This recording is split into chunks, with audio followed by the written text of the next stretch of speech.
Bonjour à tous. Les paysans français se déchaînent et Macron avoue sa peur, sa panique. Alors, ils vont essayer d'enfumer. Les agriculteurs maintenant sont... Ça fait des mois que nous on en parle ici, hein, et les médias commencent à en parler. Des partis d'opposition entre guillemets, de LFI, ORN, LR, tout ça. Les Verts aussi, j'ai entendu, vont faire semblant qu'ils découvrent le sujet parce qu'il y a les élections européennes qui approchent. Bon, il faudra... D'abord, ils n'ont pas de solution sur le fond, et ensuite, c'est très, très opportuniste. Bon, je les ai pas entendus en parler avant, mais en tout cas, les paysans font des choses partout. Il faut s'agréger, il faut aller vers les vraies solutions politiques, on va y revenir, on va voir ce qui se passe, on va voir pourquoi Macron panique, que d'autres professions arrivent, et nous, il faut qu'on bloque avec eux. Notamment, il y a des très grosses actions nationales qui commencent le 25 janvier, je vous en parle moi depuis longtemps ici. Et puis vous allez voir qu'il y a des pays en Europe qui vont de plus en plus loin dans la fin de la PAC, notamment. Je vais vous expliquer. Ça, c'est un petit tremblement de terre très intéressant. N'oubliez pas, c'est peut-être maintenant qu'il faut répondre si vous ne l'avez pas encore fait. Je l'avais déjà lancé il y a quelques temps, mais c'est maintenant, je pense que beaucoup vont répondre. Il y a un lien vers un formulaire, un petit questionnaire qui prend 5 secondes honnêtement à remplir. Il faut cocher en dessous, sous la vidéo en description, pour nous dire si les paysans et les routiers et d'autres bloquent la France, est-ce que vous êtes prêts à bloquer avec eux? Vous nous dites. Nous, on a besoin de savoir. Sous la vidéo en description, dès maintenant. Par ailleurs, vous trouverez 2 liens aussi sous la vidéo en description pour inscription à la réunion publique Tour de France de la Liberté en Isère le 31 janvier et dans l'Oise le 8 février. Inscrivez-vous, n'oubliez pas, ça nous aide à organiser. Et je vous donne rendez-vous samedi 3 février, rendez-vous 15h, Paris, grand rassemblement pour Julian Assange devant l'ambassade d'Australie, 4 rue Jean Ray à Paris. Soyez très, très, très nombreux. Ce sujet est très important. C'est le sujet de la vérité, des lanceurs d'alerte, de la liberté. Et les patriotes sont là depuis le départ sur ce sujet-là. Je vous demande de venir très nombreux. Nous aurons des intervenants. J'y serai bien sûr. Et c'est ouvert à tout le monde, parfaitement sécurisé, comme toujours. Voilà, n'hésitez pas à partager cette vidéo, à vous abonner à cette chaîne YouTube en cliquant sur s'abonner en dessous. Un petit clic, c'est gratuit bien sûr. Ou vous réabonner si YouTube vous a désabonné. Vous êtes très nombreux à le faire en ce moment. Merci. Et plus vous êtes abonnés, plus les vidéos seront recommandées par YouTube, plus on va aller toucher des gens qui ne nous connaissaient pas encore. Donc c'est formidable. Merci à vous pour ce petit clic, pour cet abonnement. Alors, on y va. Révolte paysanne, Macron avoue qu'il a la trouille. Et ça y est, cet aveu a été fait dans les médias, et les médias commencent à en parler, et les actions, la colère, la contagion montent de façon vertigineuse dans tout le pays. En Allemagne, d'ailleurs, ça a repris. Je vais vous expliquer aussi. Il y a des voix qui s'élèvent en Europe pour la fin de la PAC. C'est une révolution. Macron a la trouille.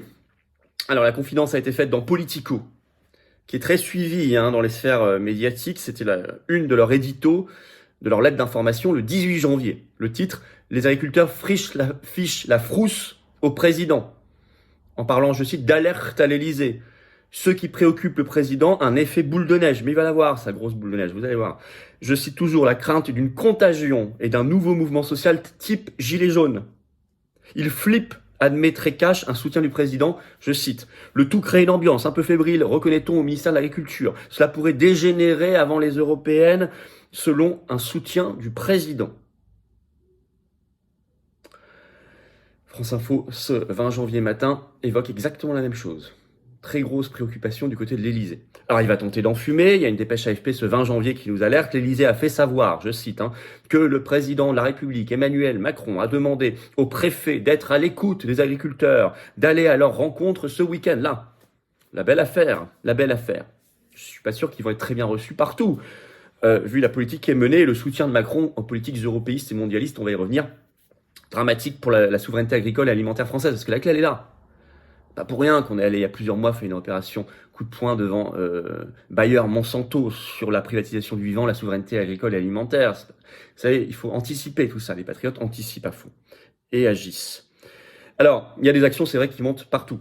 Je vais pas être exhaustif parce qu'il y en a partout maintenant, c'est difficile à suivre. Par exemple, depuis le 18 janvier, mais c'est pas fini du tout, l'autoroute A64 est bloquée, coupée en deux entre Toulouse et Tarbes par des blocages agricoles. Blocage également de la RN20, blocage tout ce 19 janvier de route ariégeoise, c'est ce que révèle la dépêche dans un article justement ce 19 janvier. Barrage filtrant depuis le 19 janvier également sur l'A61. Par ailleurs, France Bleu avait révélé le 16 janvier que ce jour-là, 1000 paysans et 400 tracteurs avaient envahi le centre-ville de Toulouse. Le même jour, 16 janvier, blocage d'Avignon avec manifestation de tracteurs à Avignon. Défilé, d'ailleurs, une délégation reçue en préfecture. À Toulouse, du fumier déversé sur l'agence de l'eau. Je vais vous citer un petit extrait de ce France Bleu sur les revendications. Les agriculteurs veulent alerter sur leur situation économique et le manque de considération de la part du gouvernement. Ils craignent également pour leur avenir, la reprise de leurs exploitations. Ils protestent contre l'augmentation de la redevance sur l'eau. Bon, on avait parlé de cette organisation de la pénurie de l'eau depuis longtemps sur cette chaîne. C'est très concret tout ça. Et puis, il y a eu Carcassonne aussi cette semaine. Beaucoup de jeunes agriculteurs d'ailleurs qui sont mobilisés. Et puis, vous avez cette interview de la présidente Véronique Le Floch de la coordination rurale dans le Télégramme ce 15 janvier qui parle d'action nationale à partir du 25 janvier. Elle dit tout d'ailleurs. Je vais vous citer un extrait.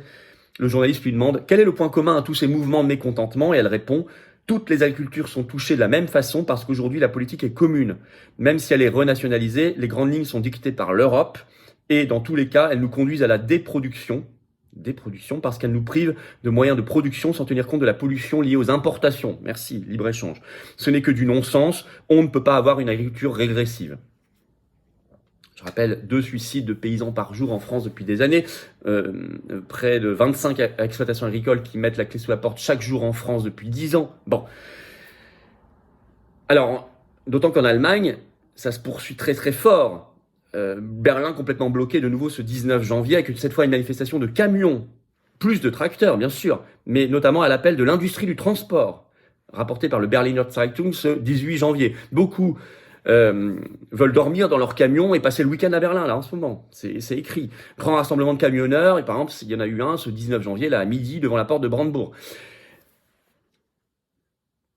Le débat monte dans l'Union européenne, article d'Euractiv. Ce 17 janvier, je cite, écoutez bien, c'est très important, c'est une vraie révolution. La Chambre d'agriculture tchèque réclame l'abolition de la PAC, politique agricole commune, qui pousse à l'agrochimie, à la fin également de la propriété. C'est un vrai sujet, la propriété privée pour les agriculteurs.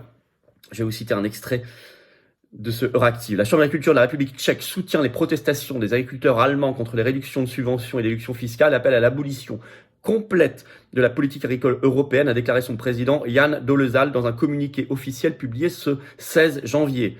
Nous suivons, écrit-il, de près la situation en Allemagne. Nous sommes solidaires à 100% avec les agriculteurs. Ils sont confrontés à des problèmes similaires à ceux de nos agriculteurs et cultivateurs, a écrit M. Dolezal.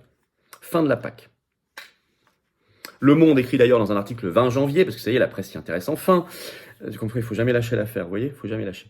Le titre, partout en Europe, la colère des agriculteurs gagne du terrain. Il cite les Pays-Bas, la Roumanie, la Pologne, l'Allemagne, la France, bien sûr, en évoquant notamment la concurrence des importations ukrainiennes.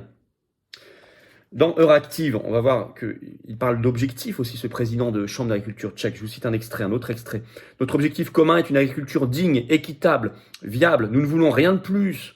Et tant que les gouvernements ne le comprendront pas, ne reconnaîtront pas le secteur agraire comme une composante stratégique, l'existence même des agriculteurs et donc la sécurité alimentaire seront menacées, ajoute ce président de la Chambre d'agriculture nationale tchèque. On aimerait entendre la même chose en France.